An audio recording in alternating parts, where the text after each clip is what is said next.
It always bothered me. I think you see celebrities, they get their money back and they get a private jet and they fly to like Africa or Russia, fly right over an orphanage and drive by a foster home and get like a kid from overseas and then bring him back and send him to Harvard and then the American kids who has the same potential to be great in this society and wound up being pimps and prostitutes.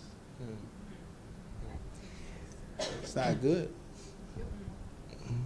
Do you think Can I you? ask Do you you a think? question? Yes, you did. Do you think you'd be able to get Madonna to adopt Oh, her wow. next child from a Cleveland foster Yeah, home or we have orphanage? exotic people here if that's what they're looking for. Yeah. I was exotic. Well, family, actually, my family didn't abandon me. Uh, my mother was in prison. She was 17. My father was murdered 2 months before I was born. He didn't know that she was pregnant, and he had his own life. It wasn't like she was the love that he wanted. He had another girlfriend who he had 2 children with, and she's the one that killed him. And so of course, my mother couldn't keep me in prison, so she's 17, and when she got out, she never came to claim me. And uncle asked her who was I, and she said, oh, that's Johnny. And he said, no, that's Antwone Fisher. Who's Antwone Fisher?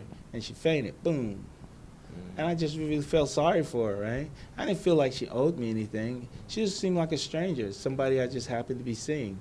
So I felt sorry for her. So they got her up in the chair, and she was like, mumbling. And I was thinking, I think we should leave because this is like too much for her.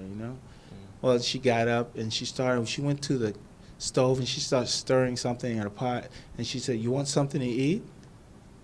And I looked at everybody else, and everybody was looking at me. And I was thinking, like, no, I don't want anything.